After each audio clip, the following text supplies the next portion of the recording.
I got really clear. I had this like voice from source saying, you are here to transform the consciousness of money into a conduit for love and connection.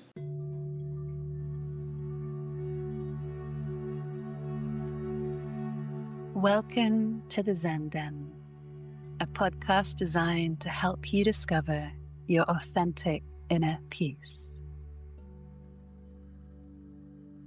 These episodes are intended for everyone, regardless of their background. We explore the question, how can we find inner peace in today's world? Together, let's awaken our higher consciousness and allow our individual truths to shine. It's time to learn how to live in harmony. Your host, Maggie Calder, a former Buddhist nun monk who studied directly with respected spiritual masters, shares her wisdom on the infinite possibilities of life. Now, here's Maggie with today's episode of The Zen Den.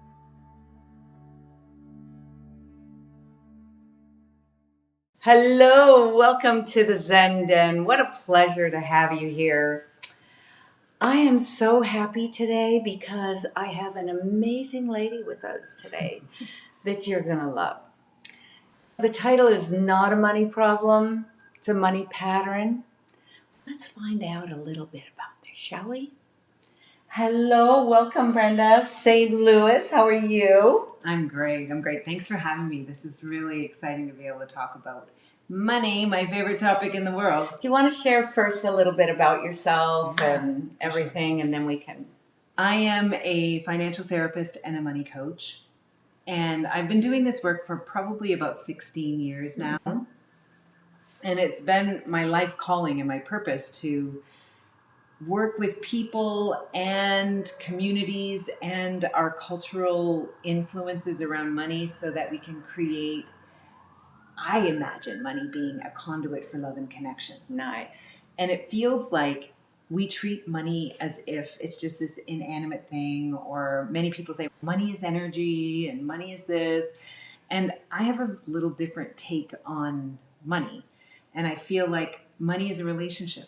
Okay. It's like a relationship to anything in our lives. So my passion and my purpose in the world is to use how we're relating with money to open up our bodies, our relationship with ourselves, our relationship with the planet, our communities, each other. And I think money can be a conduit for so many things. And one thing that I always say to people is, I'm a body worker. I've been a somatic healer for most of my life. For 25 years, I was a registered massage therapist, craniosacral therapist, and I just love anything that's about unlocking ourselves and our body. And I always say to people is we wouldn't need money if we didn't have a body. We wouldn't need to dress ourselves, fly ourselves, eat, do all the things. So they're so intimately related, our body and money. So I've had the pleasure of working with you and being in some of your workshops, and they're just really great because what I love about it, it fits the real Zen thing for sure, is it just really points to look at this and here we go this way and it moves. It's so incredible. You were mentioning to me something about having a relationship with money. Can you share a little bit about that? That was very interesting. I think when I first started doing this work, I was realizing that my own relationship with money was non-existent. But it's not true. Actually, we all have a relationship with money, whether or not we're paying attention to it or not. But I was living this life where I was a really good manifester. Yeah. If I wanted something, it would happen. And it often happened out of desperation when I was like on the edge. Oh, if this doesn't happen, everything's screwed. And I was like, why do I have to wait until I'm desperate before I can create something? Okay, that's good. Yep, I get that. So there was this energy around I'd get onto people's, like figuratively, I'm saying, I'd get onto people's yachts. I'd have these wonderful parties. We'd be in these beautiful cars, and I'd have this great opulent life, but it wasn't my money. It was someone else's. Interesting. And then that relationship would deteriorate or something would happen, and I'd be thrown off the yacht, figuratively, hanging onto my PFD, waiting for the next yacht to come by. And I made a promise to myself. I said, I want my own yacht. But it wasn't just the yacht. It was like, I want to create a foundation financially that I can build something on and for that would allow my gifts into the world in a powerful way. So I needed to understand money. You're right. So I started to learn day trading and all of this stuff. And it was like, okay, I understand a little bit about it, but it still feels like this. I'm dyslexic. I was told I was not smart with numbers, which is not true, as I know now. But I had this weird, wonky relationship with money where I had to work in order to get it. It was like very transactional. I had to put effort in order to receive it. So I was a very hard worker until I didn't want to be, and then I wouldn't, and then I wouldn't have any money. And then there was just this time I was living in Korea for about 10 years, and then I moved to Vancouver, and I had a big breakup, and my heart was wrecked, and I just wanted to feel happy. And so I went to clown school.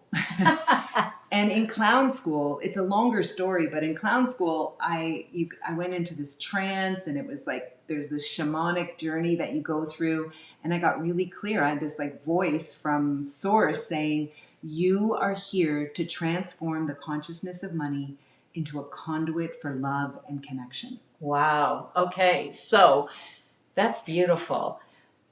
In the pattern of the relationship of money, did you notice it at that time, that the shift that you could make with that? It was interesting because my journey has gone, like I've learned so much about how all of us relate with money in my own journey of discovery of how we all have a very poor relationship with money. Even if you have a lot of money.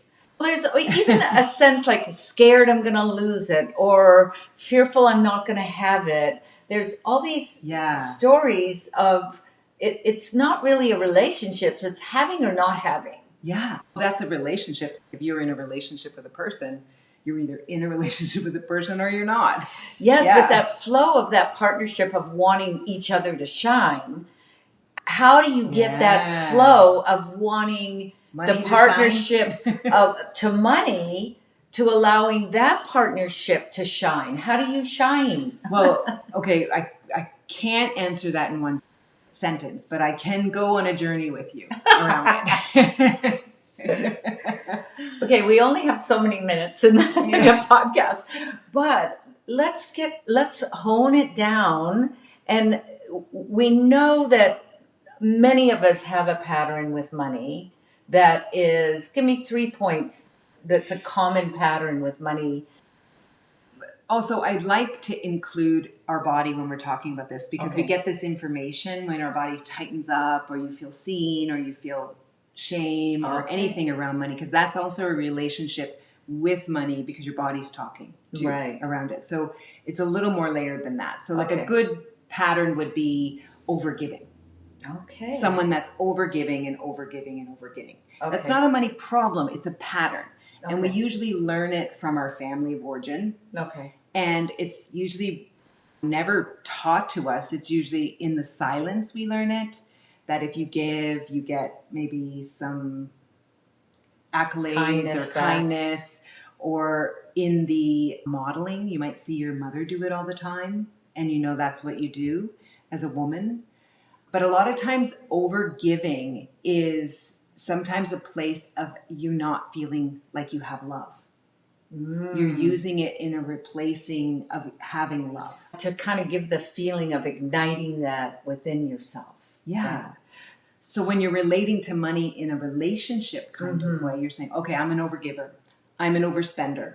I'm a I worry all the time, or I want to control everything. Okay. All of those behaviors are indicators of a pattern that you've used in order to survive, in order to make this world work for you. And when you start to relate to those patterns in a way of going, okay, so if I stop doing that, what would happen? Let's slow down for a second. So now I recognize I'm an overgiver, okay? And I'm like, wow, yeah. And I leave myself like $10 when I've given I am just giving you an example. So how do I shift? Okay, so I see that. What's the shift there to shift old patterns or patterns that I've learned from my family that aren't serving me, especially in the way the world is today, and move them into a pattern of that good relationship that I feel with money? So people want to go to fixing it. And we do that in our relationship. If I just said this word, or if I just apologize that, then it would fix it. But it happens from the bottom up, first of all. Okay. So if you're overgiving, you need to see what is underneath that pattern. I don't know for you, I don't know if you want to unpack it, but there's a lot of, like, some people might overgive, and I call them in the money archetype the caregiver. They give and give, and then they get resentful because either people are not being grateful for what they gave, or they're depleted, or the person is not actually creating change in their life, or whatever. There's expectations to it. And a caregiver is in a power position. They don't have to be vulnerable because they don't know how to receive. So if you're always giving and never receiving, it's a place of protecting you from disappointment, from someone not showing up. It could be a lot of things. If you're overgiving, it could be because that's where you want love. That's where love came when you were a kid. You come to dad and you give him a lollipop, and he's like, oh, thank you. You're like, oh, you get acknowledgement. So everyone's doing it for a different reason. But when you start to look at that place of, okay, if I stopped giving, that would mean what? And then you're like, okay, so for example, if I stopped giving, that would mean no one would want to be my friend anymore. Or selfish. Or people would judge me as being selfish. Right. That's another layer. That's not always from overgiving. That's from another piece of, we shame ourselves into action. And no one gets wealthy from shaming themselves. So in moving from this, I know many people who have different layers of difficult money relationships. So seeing money as like a relationship. We have a relationship with healthy food or taking care of our bodies by working out or whatever. How do you move this relationship? We're in a podcast, so we're putting a light on the places that we create patterns with our money. Okay? That we're creating patterns in it. So you look at these patterns, and these patterns keep you safe. Okay. So the only way to shift them is to, when you're not doing them in a structured container, say a class or something that we're working through those pieces, and you create safety, can you rewire? But you can't rewire if you are judging yourself for doing this and then trying to do another behavior that's different. It doesn't rewire the behavior. Rewiring the behavior is to peer into it, see it. Why are you doing it? What safety is it giving you? And to create the safety in another way, to rewire it in a different way. So would it be optimal for someone to maybe do just a short course to learn how to rewire themselves? Because if they could rewire themselves, wouldn't we be doing it already? We would be rewiring already if we could. So maybe we need to do some kind of wisdom around it, or education, because you can read so many books about money and they give you a little inspiration. For me, they gave me a little inspiration. Oh, yeah, I get that. And after a period of time, it just diminished off. Yet when I did your course, for me, sorry for cutting you off there, but when I did your course, I found it difficult because I was guided to look at something that I didn't want to look at. Yeah. And I didn't know I didn't want to look at it until I was in that place, feeling safe in your environment, in the environment, to look at it. And I remember spending a day going, what? To myself. And then it just went click. Ah. I think that there's stages to change. And one of them, of course, is acknowledgement, awareness, seeing what is. And when you have a pattern or a behavior that's kept you safe your whole life, you can't see it. It's like it's behind the curtain. It's just the water you're swimming in. And then as soon as you have someone peer into it to shine a mirror and you can see it, and I think a lot of times when we're in relationships with partners, they shine a mirror on us to see. And when you can use money as a relationship as shining a mirror to see those parts of yourself that you can't see, Yeah, very good. then what happens is you can run. You can say, forget it, I'm not doing anything. Or you could say, okay, there's something here that doesn't feel good. And the key is when it doesn't feel good, it's because you're feeling unsafe, because you've used it a certain way. And then you have to pay attention to what the body is doing to remind the body you're safe. So when you're saying pay attention to what the body's doing, you're looking for the contracted state. It could be holding your breath. It could be squeezing your butt. It could be all these, like, oh, or you're like, you sit, like I notice in a class that I'm teaching or something like that, I'll say something and I can feel it energetically in the room and someone just leans back. Yeah. And you're like, oh, okay. And they're either that or they go, what? Yeah. You know, that there's a relationship with the behavior, the pattern. So changing that pattern is to recognize the body language, is to be willing to see a pattern that might have served you in the past that no longer serve you now. And then how to make that move. A different relationship with money you shared. The conflict I have in saying that is we assign a how, and it's so unique to different people. Oh, that's true. And having this book that you read of doing what you do and doing what you do will do like a real surface kind of shift. And then some people just leave it there.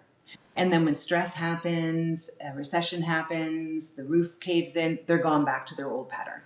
That's what happens historically. And that's why there's the ups and downs of roller coaster income. Okay. Right? Okay. So it's an unconscious pattern that you have that's wired into your nervous system.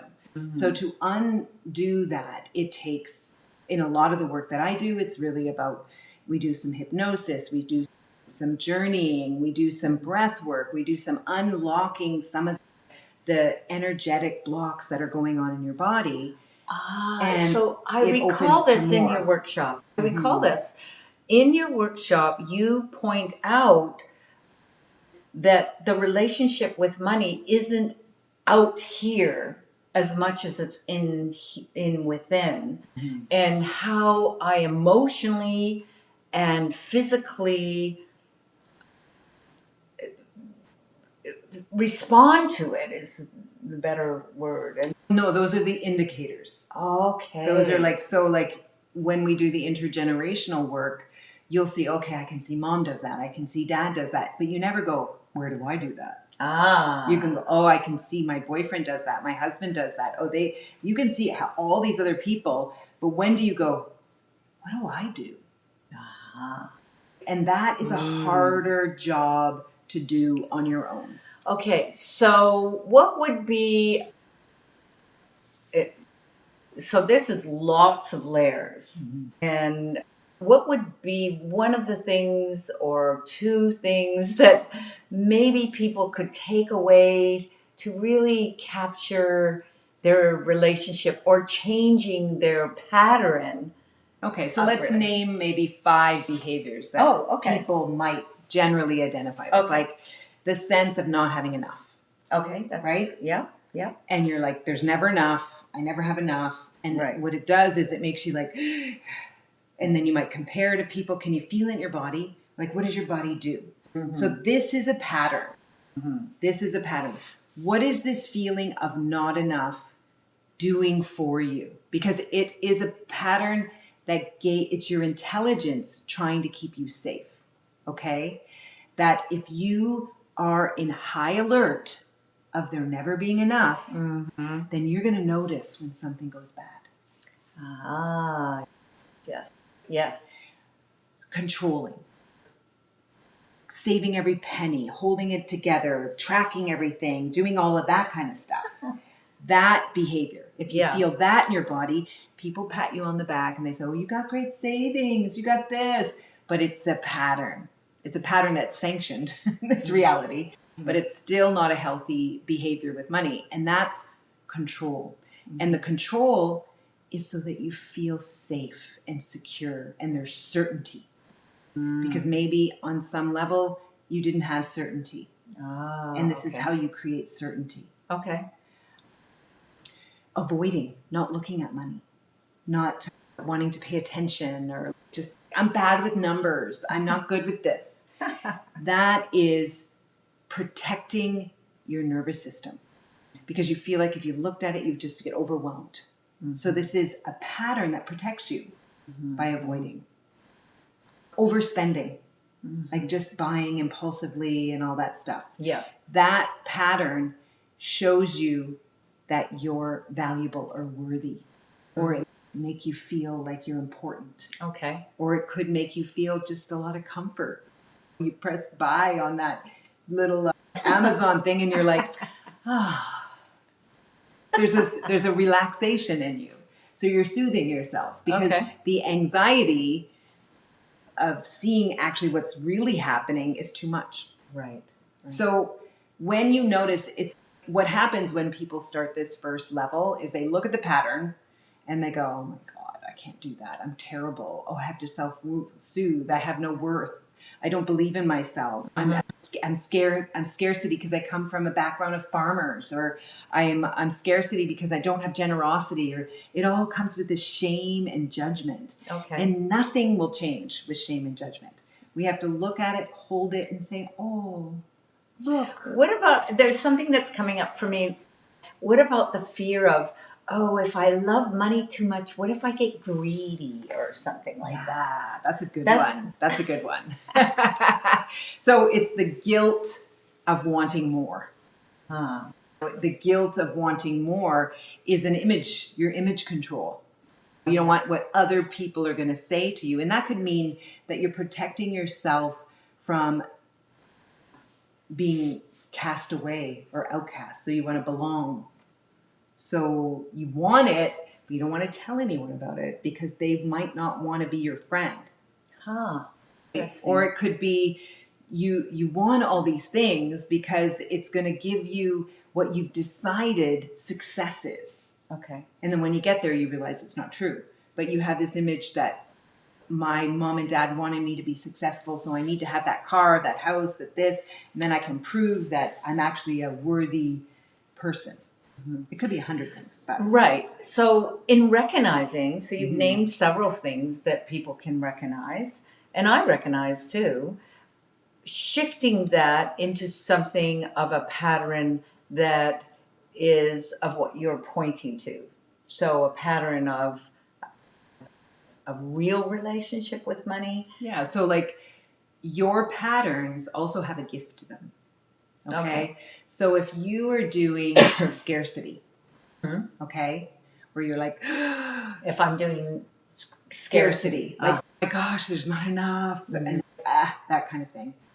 If the flip side of scarcity is discernment, because you're like, oh, okay, I'm paying attention, right? If you're doing control, and like controlling all the money. The positive side of that is paying attention, like just paying attention and knowing where the money is going and being aware of it. Okay. If you're doing what you had said about, I want all these things, like you have all these desires and everything like that, as you and I being a manifest generator, that the flip side of that is clarity. Clarity of what you want, what you love, what you desire. So every pattern that you have, there's a positive and a negative to it. And it's an unpacking, like it's a layer by layer. And then you get down to the core of it. And then there's more. And then, but then you have, and that's where the relationship happens. Okay. Because I think we all have a bit of a surface relationship of what a good relationship with money and what a bad one is. But it's so nuanced, just like every relationship. So as we get deeper and deeper into it and treat ourselves more compassionately to it, then it becomes a relationship of love and connection. Okay. So to have a love relationship with money, which in working with you, I'm learning it's a different kind of relationship. The love relationship isn't standard across the board. All love relationships are different. The love relationship, I love food, but I have a relationship with a certain healthy type of food because that's my relationship. So what I'm learning about money is my relationship with money is this partnership. It feels like but now it's taking, not only do I want this partnership with money because I learned this when I was working with you, but it's now all things. I want that kind of partnership in in every relationship, that same kind of feel, that same kind of feel in my body. Do you have any suggestions for the listeners of this?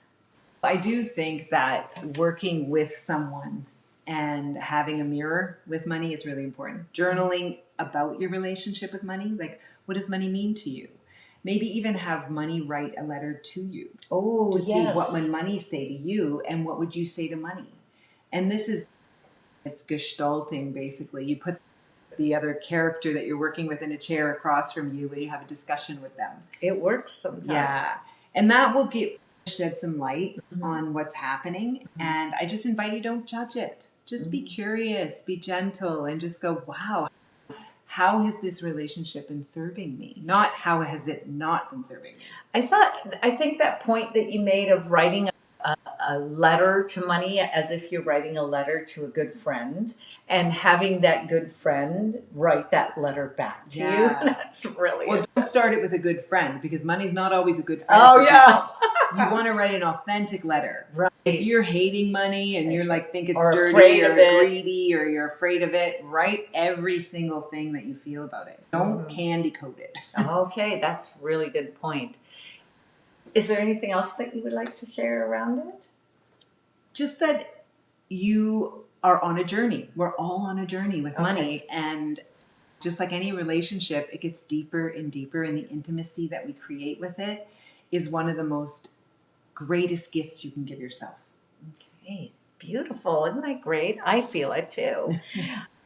And if people want to get in touch with you or maybe do some of your classes that I think are amazing, she does online. They're just really, truly sincere, amazing. The people who come are really achievers, and yet some aren't. And they become in their own right.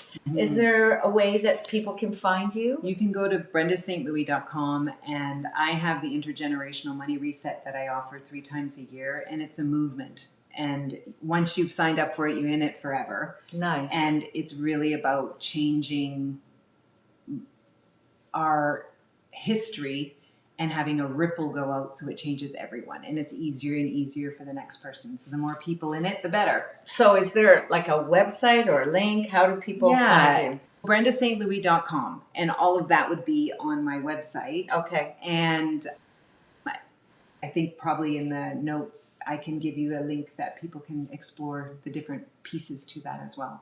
Wow, great.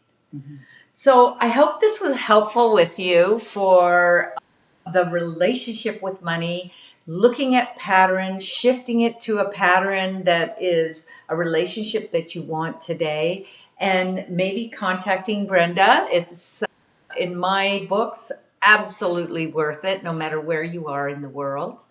And thank you so much for being here. Thank I really you. appreciate it. I love what you're creating in the world, and this is amazing. So thank you. Thank you. And let's just take a moment. We'll just do that Zen breath and just really give all the words and information that came and what's coming up for you today. Just get really nice and centered. Yes. Thank you so much for being here. May you be blessed, and may you take these blessings out into the world. Namaste.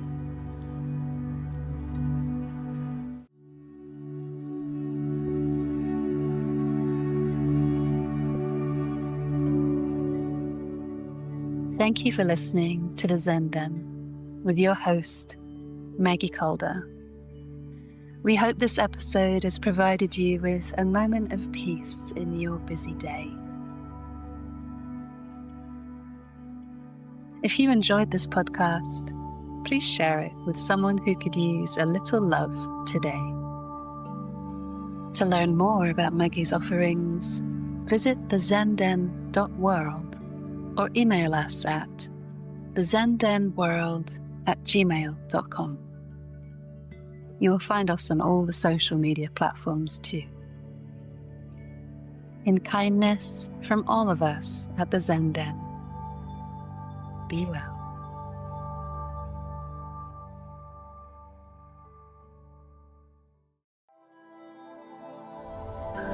This podcast was made with love from Shikonomi and the global community of Podcast Hers.